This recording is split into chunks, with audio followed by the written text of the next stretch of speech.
So, my name is Dr. Adeoye, and I've known Dr. Adeshola for a while. And what I'm trying to do today, I'm not an expert on sustainability, but in this book, the 18th habit is about sustainability.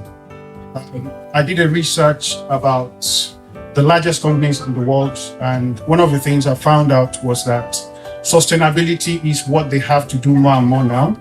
Maybe because of the reputational damage that will come if they don't do it, or because they want to do it. That's for you to judge. Basically, quite a lot of the large companies are doing more sustainability. You may be surprised that Google, as an example, is, have been carbon neutral for quite a while. Whether that's been probed or research, I don't know, but that's something they've shared. So I live locally, and one of the things we do is I lead a team of consultants and technical people in the consultancy that I worked in. But if you think about sustainability and you're in Milton Keynes, you're thinking, how can sustainability happen in Milton Keynes?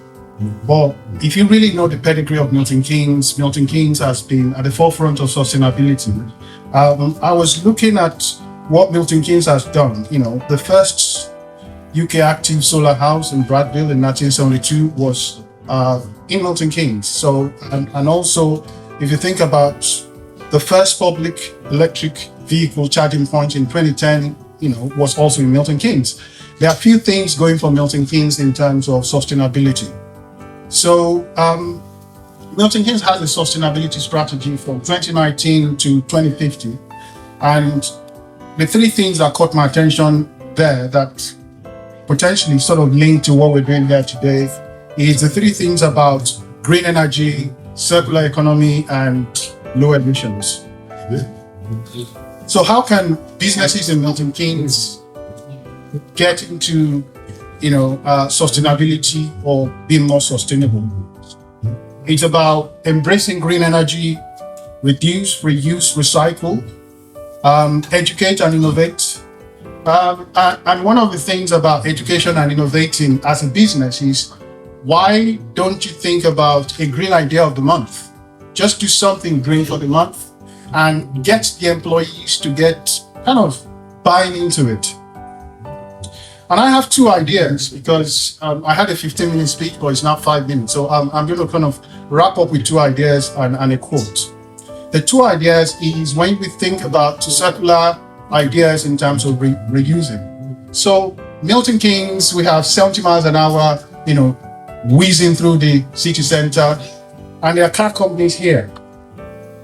We could create car sharing platforms, like Zipcars and all that. I don't know if you have any that is Milton Keynes based or originated out of Milton Keynes. So there's also the car subscription idea, which in the US and some other parts of the world, it's like the scooters. So where if all you do is maybe school run and going to the local supermarket, you could subscribe to a car and use it for just 2 hours a day, maybe 5 hours a week. So that's potentially more green. We also have a tool library. So where you don't need to own tools that consume energy, you could have the library where it's shared and you can just hire it. That's another idea. And there's a stark reminder for us if we don't think about sustainability or the environment. In the last 2 weeks, if you watch the TV at all or you read the news, there's been Libya, there's been things happening in Greece, in Spain, and a lot of other places about flooding and other things. These things are not just happening, they are not coincidence. And for me, it's a wake-up call. So Sir David Attenborough said, the greatest threat to our planet is the belief that someone else will save it. And, we are the people, we are the planet. Yes, there are other elements, there are other creatures, but we do more damage or good, depending on the side of the fence you're sitting, on the planet.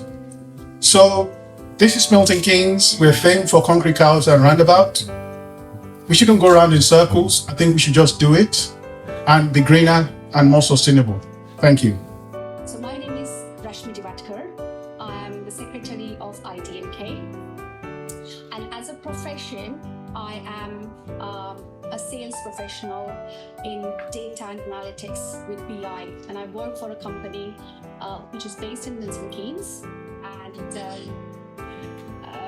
Benjamin was asking what's the interesting fact about me. So I'm a dancer, a choreographer. I also run a dance school, and I am really looking forward to talk about gender equality with you all. Thank you. Thank you. My name is Artemi Sakelariadis.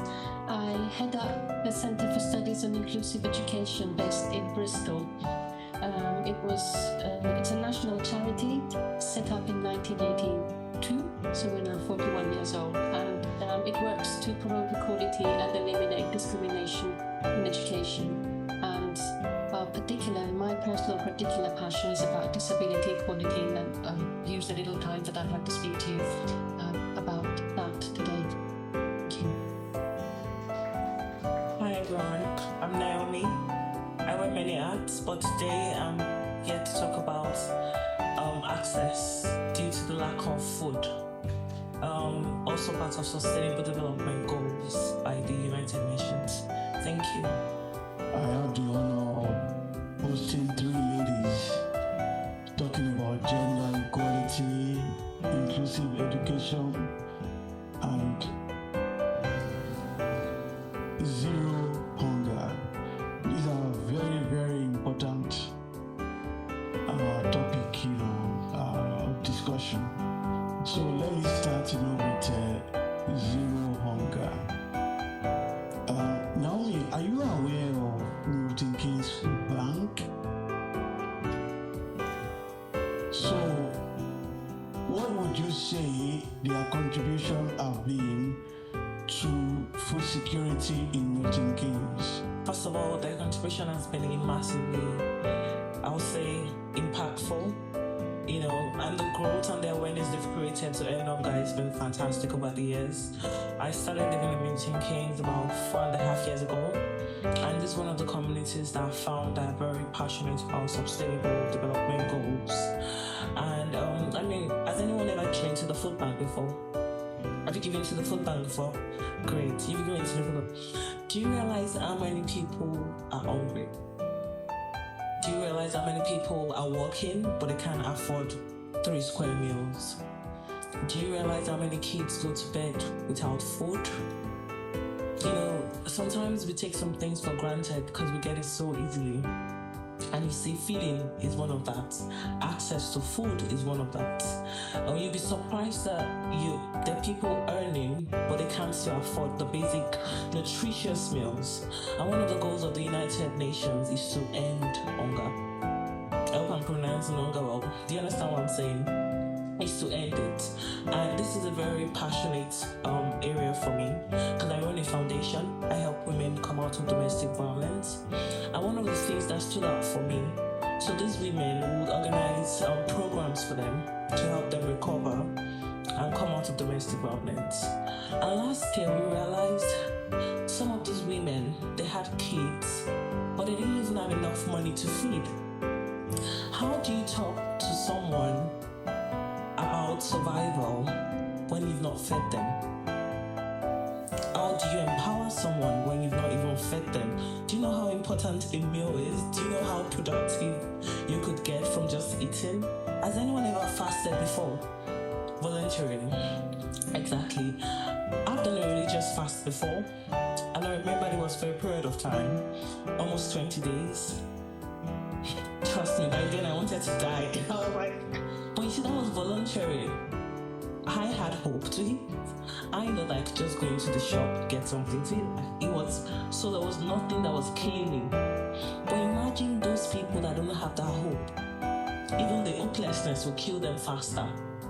Yes, and some people have the means, but because of bad agriculture in their communities, they don't have the means to organic products that could help them eat nutritious meals. Anyways, I'm going to give the mic to other people to talk, but mainly I'm here to talk about ending hunger. We want to provide more access, to people to eat. It seems like a very trivial topic, but I'm telling you, it's the number one basic survival of anyone. The homeless, the people that are not homeless, the people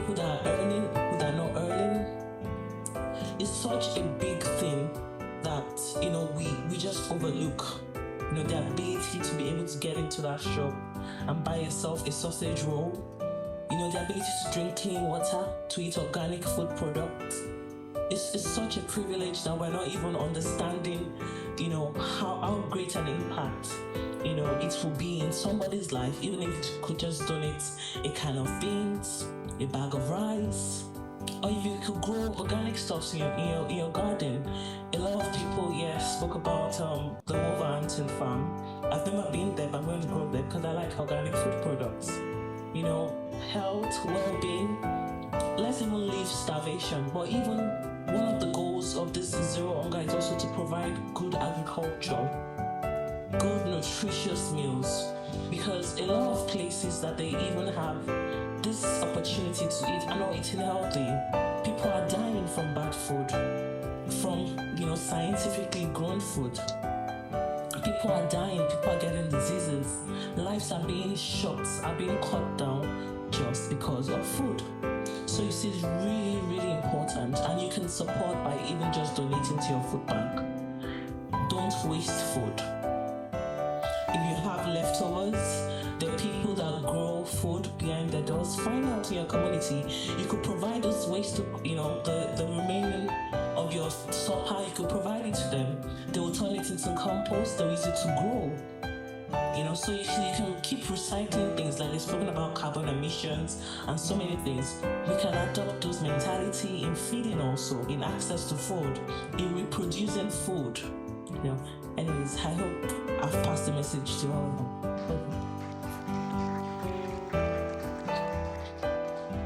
I would like to agree with you. Food is one of the basic means of survival. We have to eat and be alive before we can think of anything else. And when we are eating, we should eat healthy, because we are what we eat, whether we like it or not. If we eat healthy, then healthy. If we eat, genetically modified, we become genetically modified too. So I just want to say something. Sorry, just want to say something. So when you were saying, I was kind of laughing, it's only because I remembered my childhood days. So when my mom used to feed, give me food, and when I used to waste, when you spoke about food wastage, when I used to waste it, I don't want it. Why did you take it then? She used to ask. I said, how does that matter?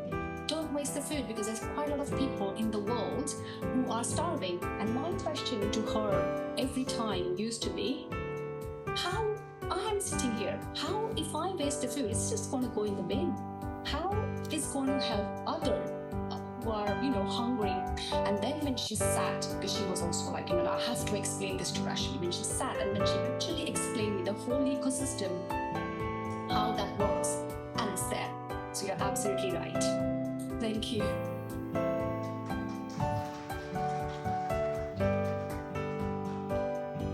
So, talking about gender equality. Why gender equality?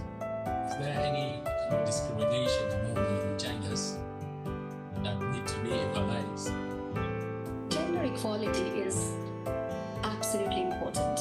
And I don't know if you guys are aware, but United Nations, out of the 17 goals what they have, the number 5 goal is gender equality. They have got a target, what they want to achieve by 2030, and we are very too out of it. Literally 300 years, I would say 300 years out of it. So coming back to answering your question, what is gender equality? Why is that important? How many women do you see in technology at the moment? Or how many women do you see? I mean, not in Milton Keynes specifically or UK, but in the world, how many women do you see getting married under the age of 18? So there are, there you go. You see the G20. Oh, yes. Last week was the G20 summit In India. about urban design, That's where right. they had something like 40-odd leaders together, and there was a lovely picture. So there was 40-odd men and one woman leader. So Georgia, Well done. You know, how are we going to get urban design that works for women if we don't have women there? Exactly. So I think you got your answer.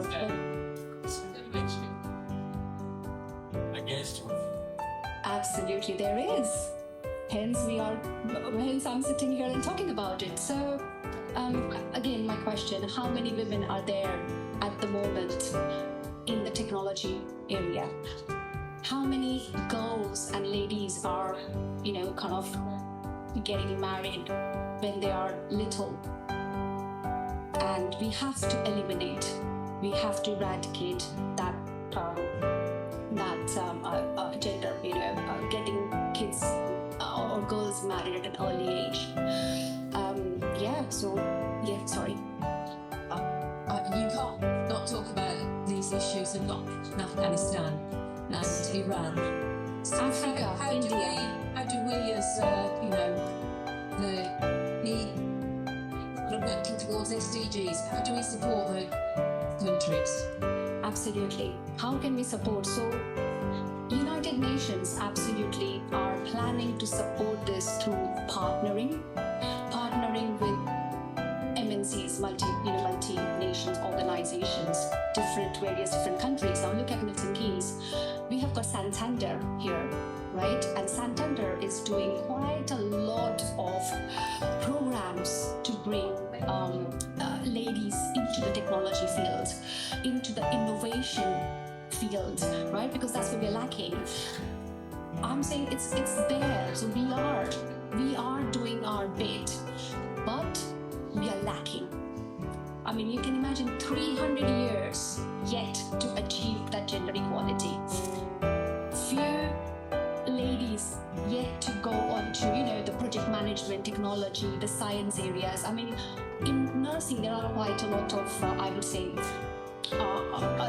women in the nursing areas, so that is okay, that is good, but gender equality again, in technology, I mean, sorry, I'm talking a little bit about my personal, how it's impacted me.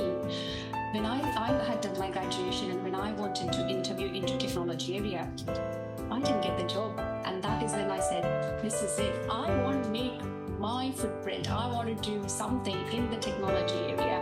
And today I'm here. So yes, it is personal as well. But again, companies like Santander, there are quite a lot of companies like Deloitte, IT consultancy company, they are doing women in tech programs. Inviting women in the technology areas. There are quite a lot of innovative companies who are doing quite a lot of programs. Sorry, yes, Jim. Thank you for speaking to gender equality for our audience. The purpose of today is about sustainability. Yes. So I want to ask you a question. Is gender equality sustainable? What can we do to make it sustainable? Thank you. Absolutely. So it's a very good question, and thank you so much, Benjamin, for that question. So I think everyone, of course, there are big research companies are doing their bit, but us as a person, every person needs to do their bit as well, I would say. So I would like to think I'm doing my bit because I'm working as a director in an IT company, and I wouldn't say that I'm completely biased for taking women on, but our company also promotes the gender equality. So we want to give that opportunity to women to come into that technology area. Give them training, provide them training to be, how innovative and what are the innovative technologies are the technologies what they have. And I think this is what everyone needs to do their own bit so that we can grow and, If I may, I think also one of the things that we can start doing as individuals now is to run campaigns on social media. The world is digitalized now. We can create more awareness now. We can, you're 11 years old, has a phone now, you know, we can start from there. Create campaigns, create posts, create messages, quotes. You know, it can be your room, it can be your bathroom, you can create a message that will go to the other side of the globe and touch someone and change someone's thinking. You know, we can start thinking of how we will get into policy change activities. Start talking to your local council. Start from your family. Start talking to the women in your family.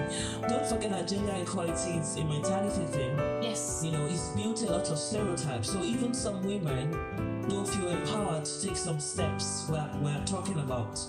You know, I'm also in IT myself. I'm an IT consultant. So I understand what you're saying, because in the workplace, it's almost like you need to prove yourself.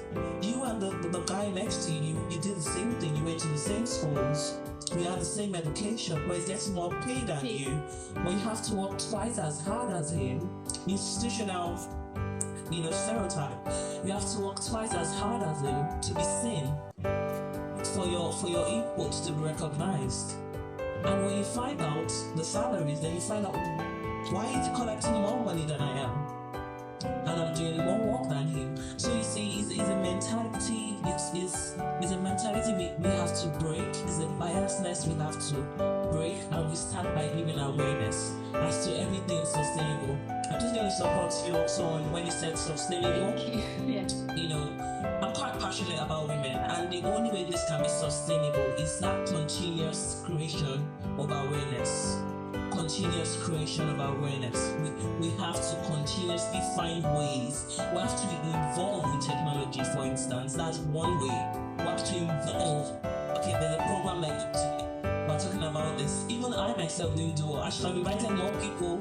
You know, I should create more awareness, probably share it to my social media pages, tell more people about it, get them interested. You know, anyways. Thank you.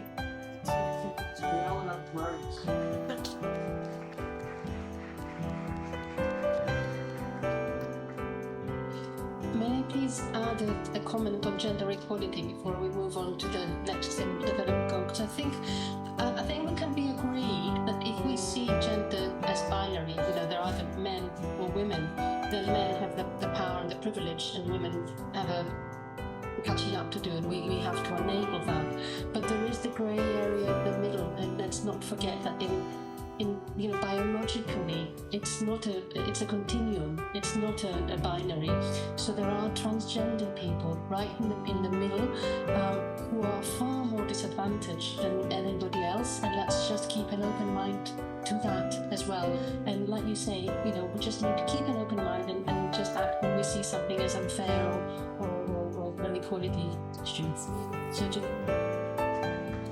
Thank you. That was a really wonderful point. Thank you. It's a very impactful point you made there. Thank you so much.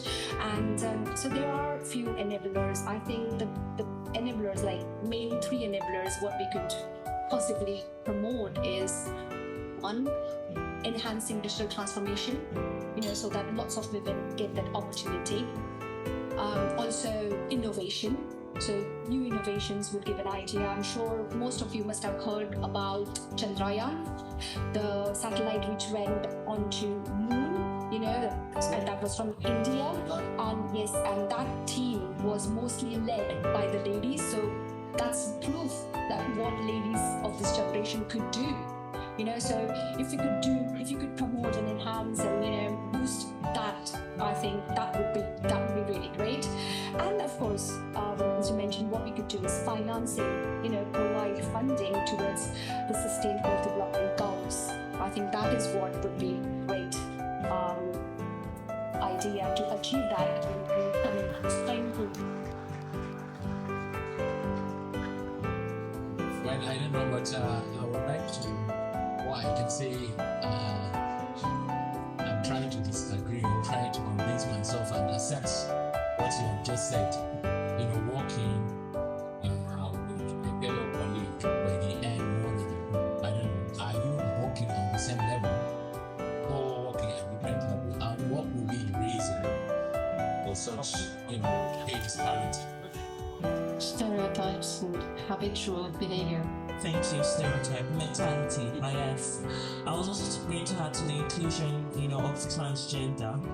You see, imagine if women women, that the natural other form of the man, are facing that kind of stereotypical discrimination. Now imagine what people that are transgender will be facing in the workplace.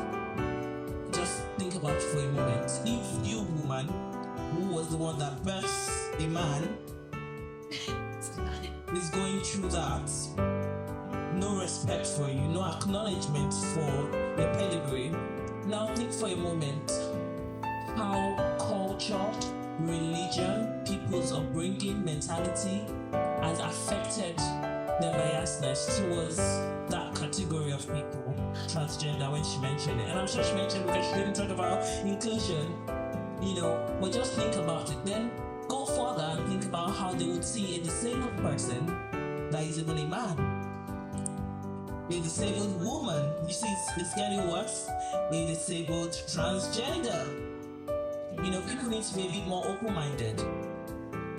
And it starts by creating awareness, continuous creation of awareness. And yes, because you can't force open-mindedness on people, unfortunately. A lot of things affect our mentality, our upbringing. A lot of people are embedded in their culture, in their traditions, in their way of life. You can't just take that. It's not just a habit, it's a lifestyle. You can't change. It might not change in 70 years. But you see, creating awareness can start to shift thinkings. What is indeed doing? We have to continuously do it.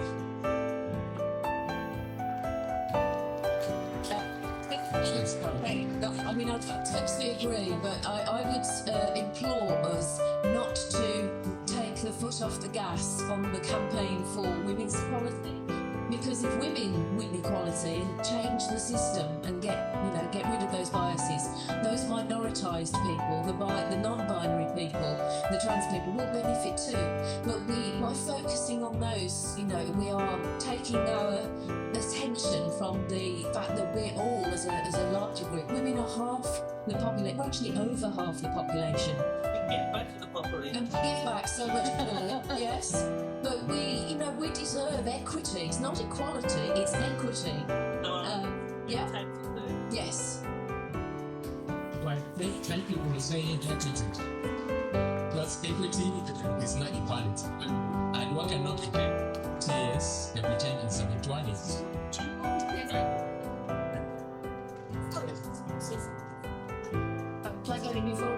Yeah, of course, at some point. Just for, when I'm saying that, I'm doing my bit, I'm not only doing it my bit professional, but when I'm socially involved in ITMK, we have this year taken quite a lot of lanes on ITMK. Even on the government's floor, I've got 2 ladies and 2 gents. So that's what, I'm doing my bit. Are you?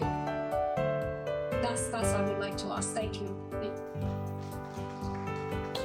Question. Neri, you mentioned a couple of times already about women birthing men. Women play such an important role in the world today, right? Studies show that this generation's women or girls are more likely to not want children. I don't know if anybody wants to object to that, but studies showing that women are wanting children.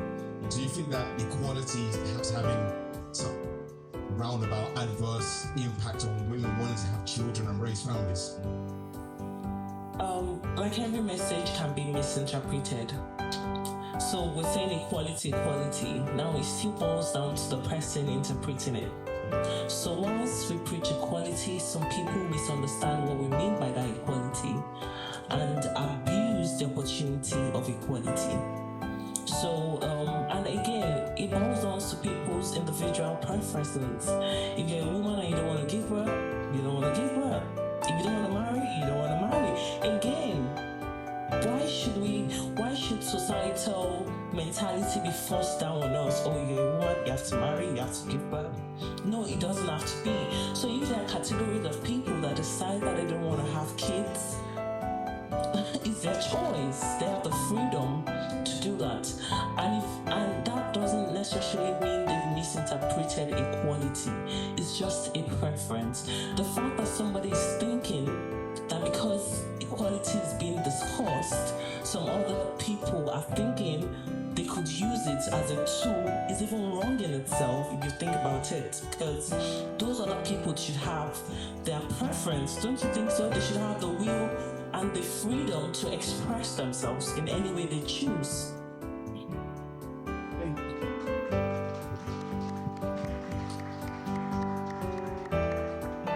My question is for Artemis on inclusive education, that is United Nations SDG 4. What do you have to say for the disabled? Is SDG 4 inclusive equality in education? Is it sustainable? Thank you. Thank you for inviting me to speak here today, and thank you for a great question and for giving me an opportunity to say what I've come here to say. We do shift gear now. We do want to look at SDG 4, Sustainable Development Goal 4, which is about equality, equitable and inclusive education. What I'd like to say is define what inclusive education is, and then say why it's important and what we can all do. I mean, it really follows on from what we've been saying about what we all take for granted, and what you can't make somebody see anything different. But really, I'd like to take the next 3 minutes to invite you to see disability in a different light. So, disabled people aren't second-class citizens. We're all equal by virtue of being human. We just are different. It's a normal, usual aspect of diversity that makes the world so beautiful. So some people have been born disabled, some people become disabled after an illness, after an accident, and they have just as much right as anybody else to have an education and have equal opportunities in their lives and equal outcomes out of their education. Now we have an education system that, out of again stereotypes and habitual thinking, has been shaped in a way that has ordinary schools for the majority of the population and separate special schools for some children. And believe me, nobody ever sat around the table to plan education for disabled children and decided, well, that's a good way to do it. That never happened. It's just that the idea of schooling was invented, the idea that every child should go to school every day, at the end of the 19th century. And we had different social values then. And in that part of history, disabled people were thought to have no place in society and its institutions. So schools were created so that they served the majority of children. And then very, very gradually, people started saying, well, what about blind children? What about deaf children? So separate institutions sprang up to serve those children because there was no capacity in the mainstream schools to serve them. And we still carry that legacy today. It was never designed that education is better for people to be separated from their peers.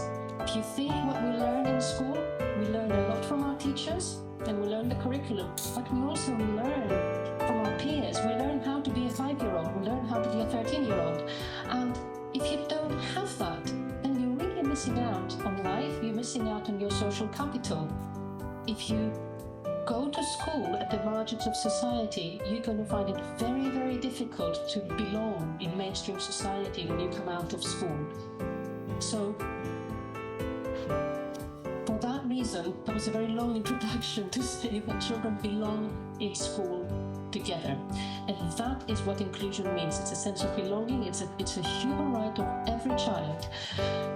There is no expectation that children should go to school as we know them, and everything will be fine, because that doesn't work. We have to transform our schools. Other parts in the world have done it.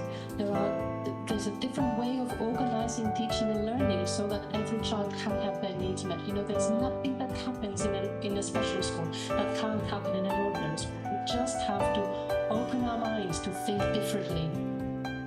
And I promise to tell you what inclusion is and what it isn't. The UN Convention on the Rights of Disabled People defines exactly what it means. It says that education should be inclusive at all levels, from preschool through to university, and that should be the goal for every country, and it says that it defines 4 different words of exclusion when children are not in school, segregation, where some children are in one type of school and some children are in another, integration, when disabled children are placed in ordinary schools and expected to jump through hoops to do well, and inclusion, which is when these educational institutions transform their curriculum, their organization, their teaching and learning, the way that they are run, their spaces, everything. It's just transformed so that everybody's needs can be met under one roof. That's what inclusion is. It's important because it's unethical. I think it's unethical in the 21st century to say to anybody, that's where people like you go. We redesign our schools so that we can benefit all children. Thank you. Thank you. When she came in, I was telling her about winning an appeal. It was actually me winning an appeal for my child to school somewhere. Now, my child is, I don't want to use the word normal because then that sounds wrong because we're talking about inclusion. Exactly. Or my child is one of the children considered able to school in a normal school. So let's put that because they've got special needs schools.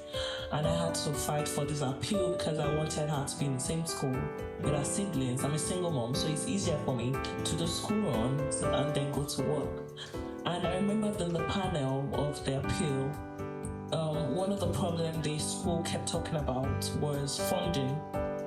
And how the only way they can create room for my child and other kids on the waiting list going through this appeal process is for them to have more funding, one, or to take out the special needs kids to the special needs school because they had said a special needs child requires more attention.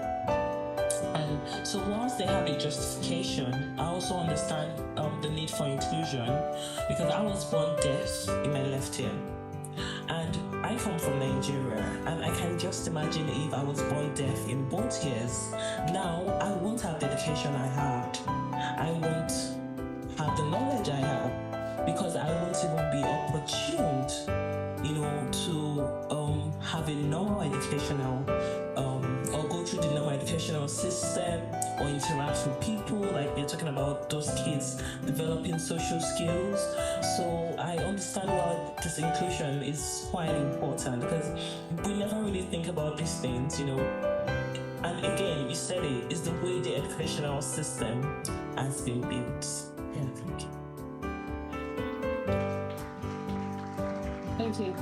If I can add to that, because it's a kind of what can we do about it? There's so many people who are just fixated into the way that things are, and we think, we've got a good system because it's worked for so many years. It hasn't worked for disabled people. We keep saying, we've got to be more inclusive.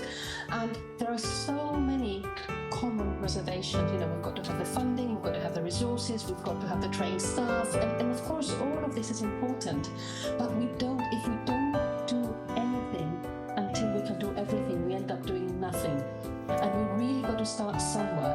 So what we can do is, I'm going to suggest 2 things. One, change the question. So instead of asking, can we educate this child here? We ask, how can we educate this child here? It's always, how can we? Because that's the goal. The goal is always everybody under one roof. And the second thing we can do is just look at what our own sphere of influence is. Whether we are an educator, a parent, a teacher trainer, or somebody in the local authority, whoever we are, we've got a sphere of influence. And if we try and share our vision for more inclusion, because it is a human right, it's not a privilege. There are no second-class citizens. So if we just see what we can all do within our sphere of influence, we could change things pretty quickly. Thank you. I wanted to say a few things about potentially about energy efficiency in the built environment, about housing and other things. To me, I'm very passionate in making sure that buildings are as efficient as possible. not only will that reduce the carbon emissions, which I think is really, really, really important, but also as a people's health. Other studies now to show that bad housing is causing huge amounts of problems with the NHS and other. So as a society, if we can improve people's homes, we'll improve the carbon and we'll also help improve people's lives and communities and so forth. There's been some research that if you spend all the money improving people's homes, then that will be paid back in communities, let alone the energy bills. But in terms of renewable energy, the first renewable really is efficiency. Until you can reduce those demands down. You look at the total carbon emissions around in the UK, I think it's 50% is in buildings. Of that, a majority of that is housing. And the majority of the housing which we get to 2050 where we need to be zero carbon have already been built. We have to do something about the existing buildings. So I would encourage everyone to look at what they do. And I'd also, the other message I'd like to put forward on this is to make sure that when you are doing a measure, do it well. Because you can have one opportunity to do these things. You won't want to put a small amount of insulation on and then redo it later. Do that one well, look at the thermal printing, the air tightness, all sorts of other technical things. You can talk to me about technical things if you want to see them. I'm not going to go into them today because I think it'll bore you. But we can do huge things to make buildings better. And it's important that you do things well at each element and maybe look at whole house plan. It's encouraging to see the community works good. Look at whole house plans, so if you can't afford to do everything in one go, just do piecemeal as you go through, but look at the moisture and ventilation as you go through. Was there any other topics you wanted to particularly talk about? I think I mentioned was the last one, really, wasn't it, one this one? But Well, I think the only question I want to ask you, is how do you think we're going to reduce the emission, emanation from the buildings? How do we improve, our building? okay, there's a number of principles, basically. Insulation. So if we just probably going to save about 30%. Draft proofing, which is something that's not often thought about, so making your house airtight. Probably another 30%. Improving the shape of building. If you've got if you've got a front door that is recessed in, moving that front door out could make 5-10% difference. It sounds small, it's quite simple, but having a less surface area losing heat can make a big difference. Good windows, so you're not losing heat when you're going to the solar games and you're not overheating. Overheating again is a really big issue. I think last week, I saw a survey that was over 50% of UK houses were over 26 degrees, which is uncomfortable. And that was September. So we do need to do stuff about that as well. Thermal bridging, this is the junctions of how things are constructed, make sure that's done well. There's some really good encouragement happening actually. Scotland have been fantastic as a government. They've now said that all new housing is to be to the equivalent of the Passivhaus standard. They don't call it the Passivhaus standard, but they put all the criteria in there. That is the Passivhaus standard, which will reduce new build housing by about, it's going down from about 110 kilowatts down to 15 for every house. So that's quite a big step forward. And what's really encouraging now is some of the big contractors are going along to find out about this stuff, and they'll because they have to in Scotland. But I can see that running out over the country, so I think there is hope. Yeah. Thank you. Thank you. So I now invite Mr. Lotun. It's about circular economy. So, in looking at the local economy, we could look at linear or circular economy. If we want to go linear, we could just keep creating new things all the time. And if we're thinking about the subject of sustainability, that's not going to help us. So, thinking circular is how you're able to reuse, recycle, and when I was speaking earlier, I referenced some ideas. So before I go into that, I removed my jacket partly because I was One, but also to talk about my shirt. Not to show off, but my shirt on the cuffs and the lapel is from an old headgear of my wife. So I'm showing and talking about practical reusability. So these are simple things we can do. So, but I thought it's contextual, so I wore it today. And the fact that she used to have this headgear and I gave it to someone going to Nigeria to say, okay, this lady could make something we explain.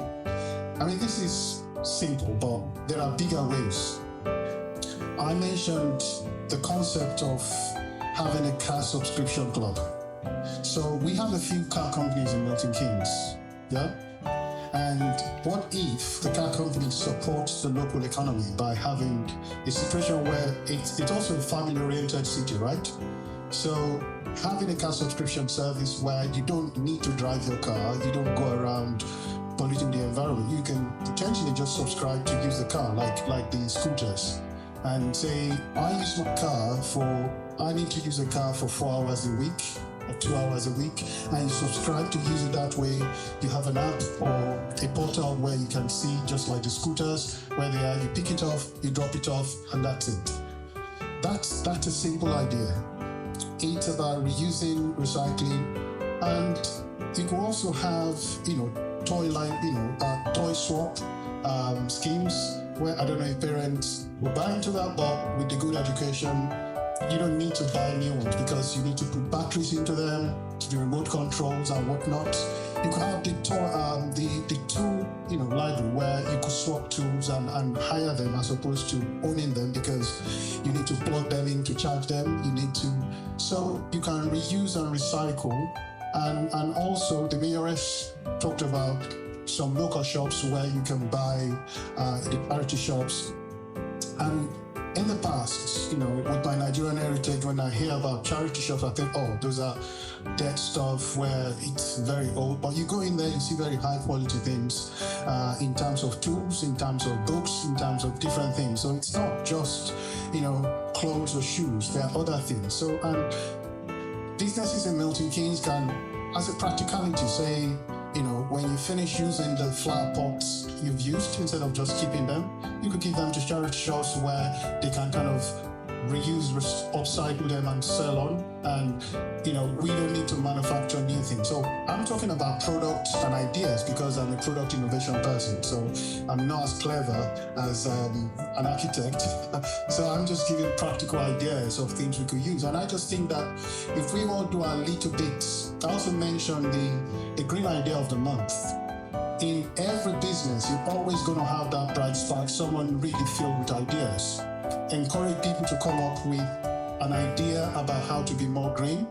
Because most of the time, people who start businesses have an idea of how they want the business to run.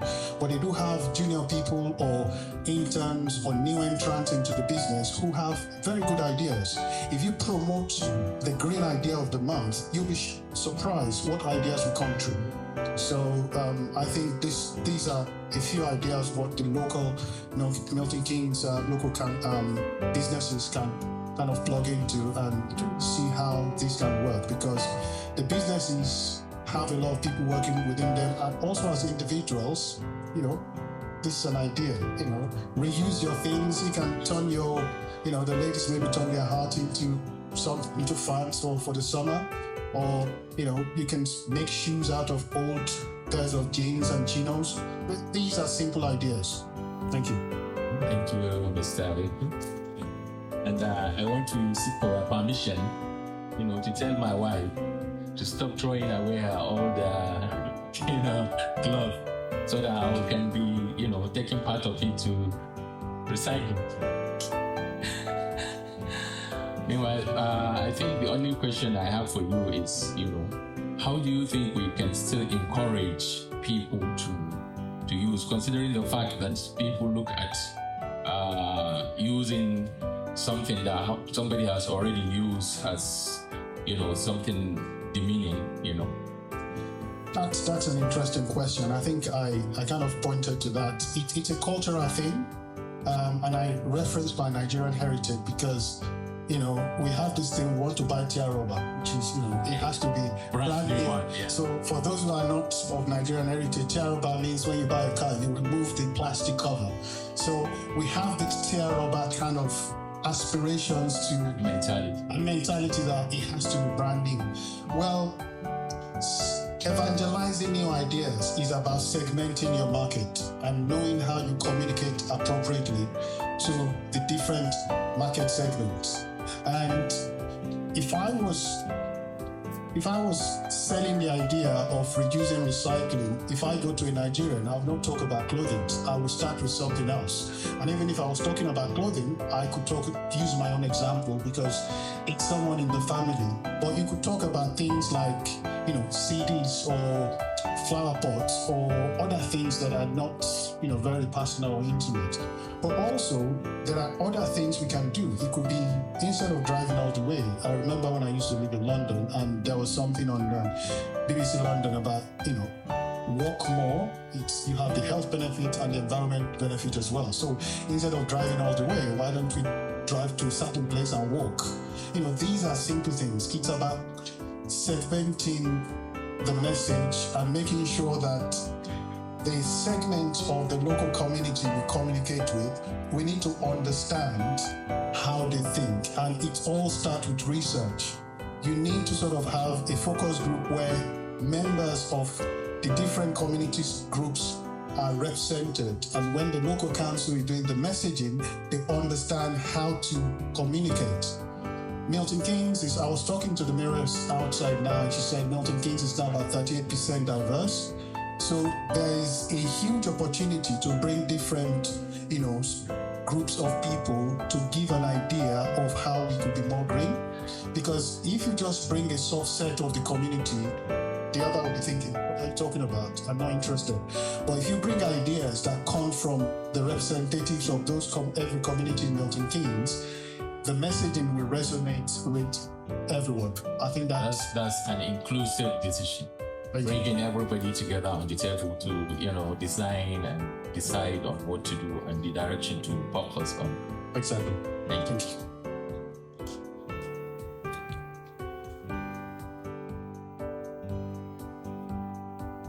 We really enjoyed your speech, and we still want you to talk. We cannot get tired of hearing from you, tapping from a wealth of knowledge and experience.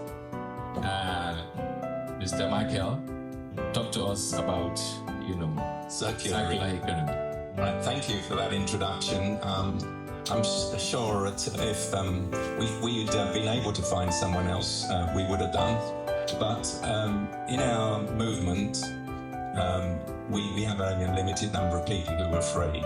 So, circular economy, you've paved the way beautifully in what you've said, Dathan. You've actually explained the point that if we change our attitude to buying, having, throwing away, we're going to get somewhere better. Sharing, as you've described in car clubs, is wonderful. We've got forces against us. You were hinting at the forces against us when you answered that question.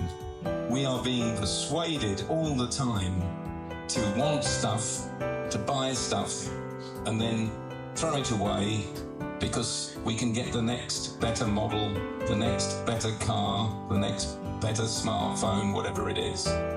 So there is a whole economy that is against us.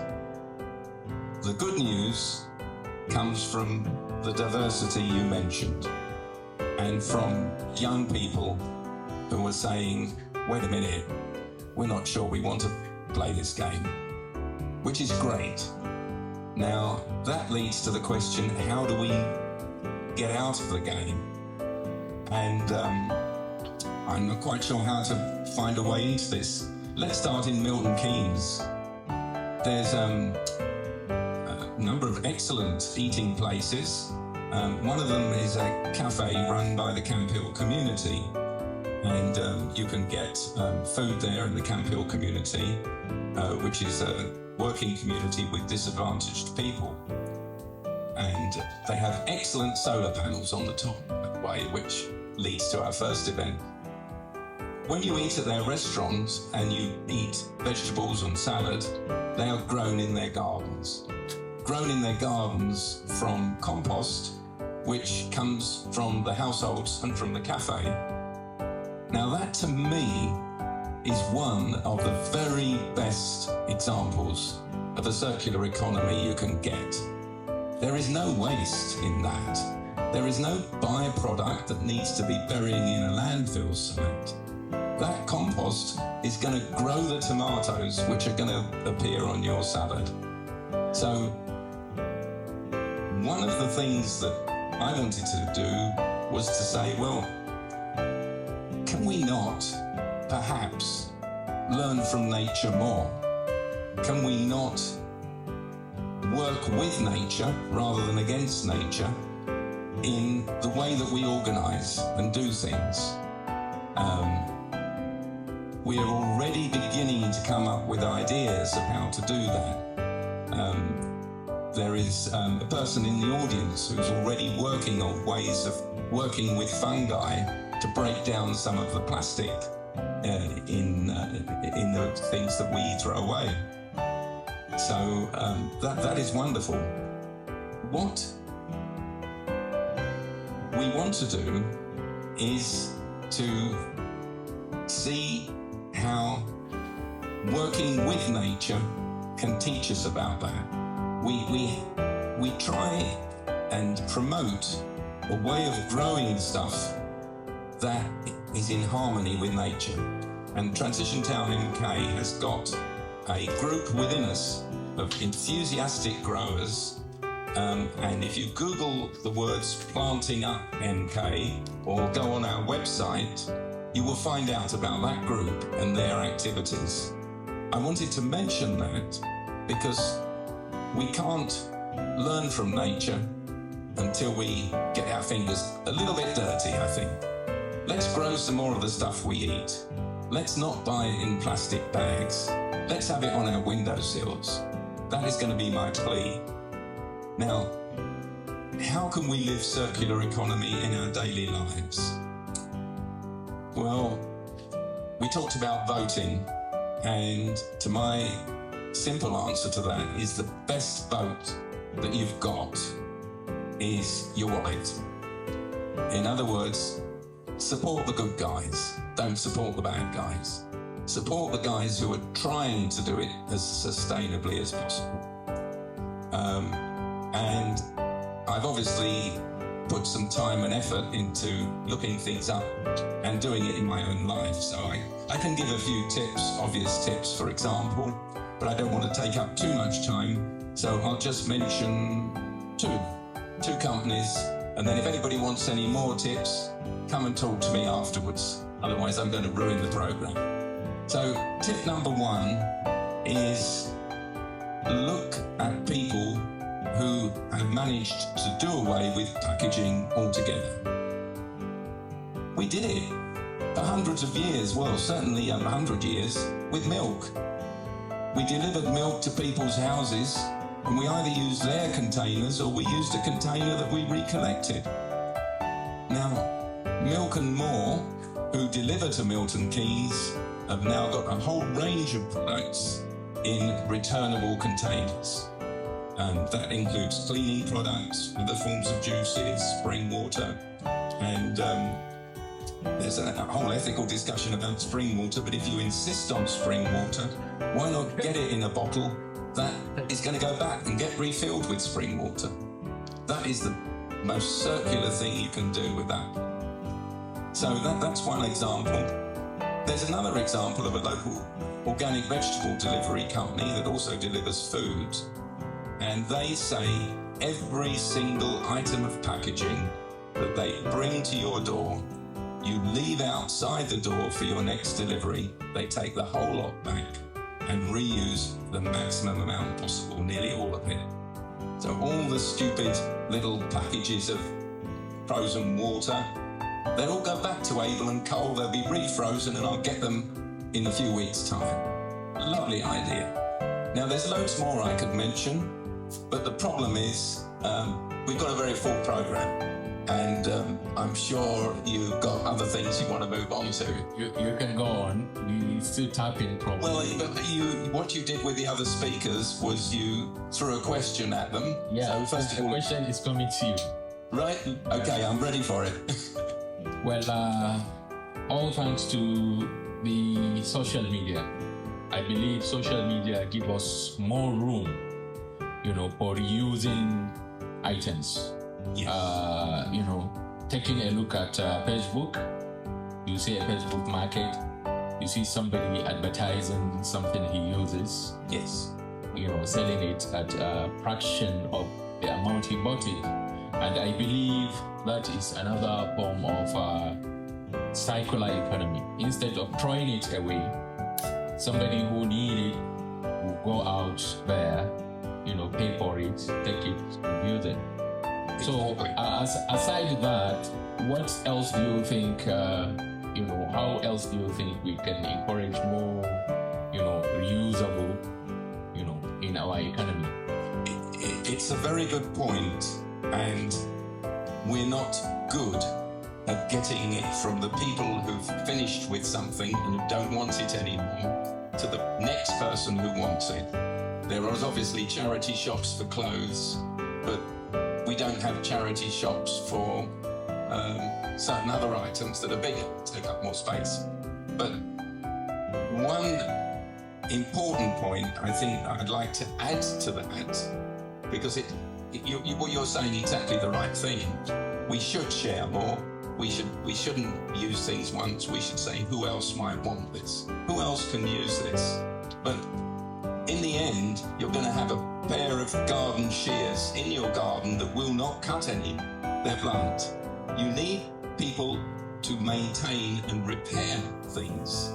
And this is another important direction in keeping things more circular and less linear.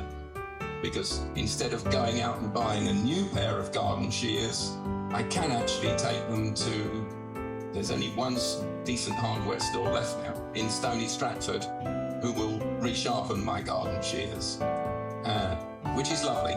But there's also a network of excellent organisations that I'd like to put in a plug for here, which are called repair cafes. So Milton Keynes has one flourishing one and a couple of embryonic ones. So the flourishing one is actually in Wolverton, which is the home of a lot of good things, including Wolverton Community Energy. So in Wolverton on the it's the second Saturday of the month, isn't it? Second Saturday of the month in the old bathhouse, there's a network of repairers with different skills. You can bring your old, I brought electric shavers where the batteries weren't working properly. I brought a lawnmower last week. They get taken apart, they find what's wrong with it, and they help you mend it. So to anybody who's watching the video or in the audience now, please support Wolverton's Repair Cafe. Is there any other question? They say you are tired. I mean, you are retired. Yes. But I still believe that you are not tired because because I can see the way you talk. You still have energy. I do my best. Yeah. Oh. Okay, so I've got support from my wife now. What more can I want? Yeah. Thank you for giving in. We request for more support. Yeah, because we need, people like you, among us. And I think actually, to add to what you said, people should avoid, buying things they want if they don't need them. Yes. Because I believe a lot of people are buying things that they don't need, but they just buy because they want. And I believe if we are doing this, we are not doing good to ourselves. Yes, that's right. We buy things and stock in our houses Yes. that we don't need, but because we just wanted them, we want to see them. At the end of the day, we're not going to use them. Yeah. So I want to say thank you to our panelists.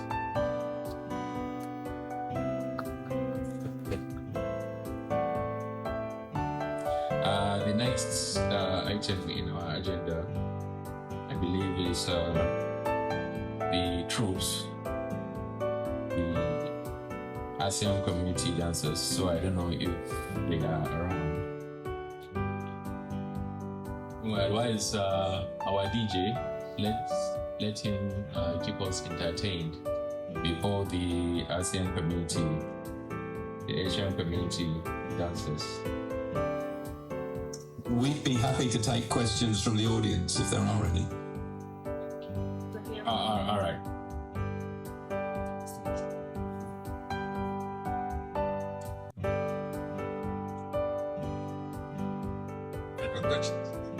Good afternoon, ladies and gentlemen. My name is Shade, and I really like the presentation. Thank you very much for the time taken out here to talk to us. I was very impressed about what you said about growing our fruits, windowsills, vegetables. What I would like to ask is, would it be a good idea if we kind of have a campaign to have greenhouses in our gardens? So this way we can grow our food when we have, a controlled area where we can grow vegetables. We all have gardens, maybe somewhere now that will fit into our garage. Rather than throwing rubbish from the garages, just have a small area. We can grow something very simple, and have it controlled, and then maybe somebody can have a sponsorship to have greenhouse. It's very expensive to have greenhouse anyway. So we'll have thing on that can afford it, and then they just put it all together. Perhaps it could be a project that you can take on board. Say, look, we'll have people who are supporting growing your own foods, let's use whatever in your garden, and then we'll have a subsidized price for a small, greenhouse. That's my suggestion question. Thank you. I think it's a lovely suggestion. I'm 100% behind it. It's a great idea.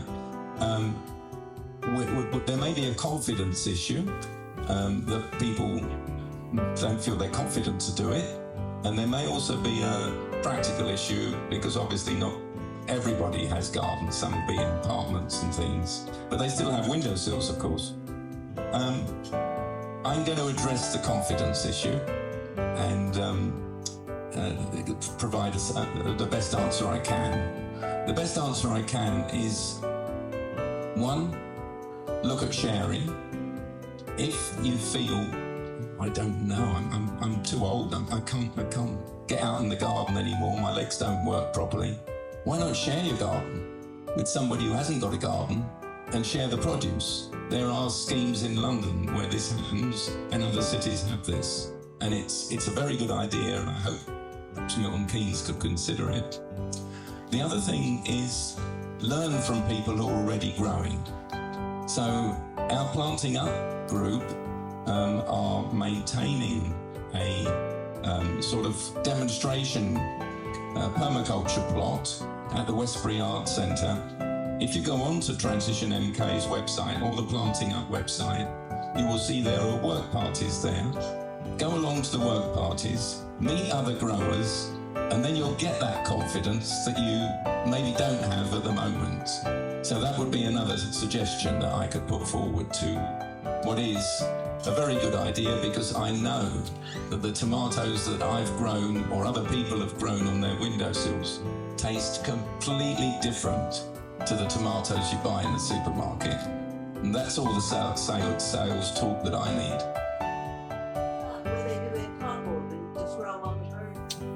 Yeah, the other scheme, which is spread actually throughout the world, called Incredible Edible. And that is turning all bits of waste ground into plots of food, growing salad stuff or whatever that everybody can share. So if you come to Todmorden, you'll find plots of herbs and salad on the railway station. Pick them and put them in your soup when you get to eat later on.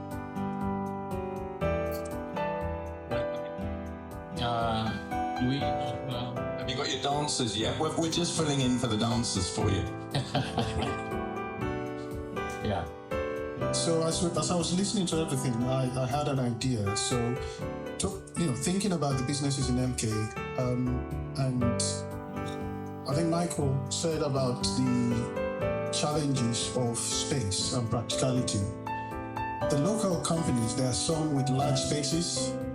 They can potentially, even if it's for 1 week a month, donate some of their spaces. It could be upcycling space of the month, and maybe the local community. So if you think about Whelan, so we used to live in Whelan. I know Whelan, and then in Blakelands you've got the Mercedes and VW. They've got tons of spaces potentially, so they could create just a part of a room and say, well, the local community in Blakelands, in Gifford Park, in Whelan, maybe if you want to upcycle anything, advertise it just for 1 week, you could put it there, because you go to the charity shops, they are finite in the space they have. And if we want to sort of upcycle and have a circular economy, and even start with individuals, one of the key challenges is the practicality. And most of the time, it's going to end up in the skip. And if we want to avoid that, potentially we need the larger businesses to potentially support us. It's a bit of a pity the mayoress is not here. But, I'm thinking between us, potentially we can reach out to someone who works in VW, Marks and Spencer, some of these larger organizations with big spaces. Amazon, it's a good one. They've got warehouses. Just a thought. I don't know what you think.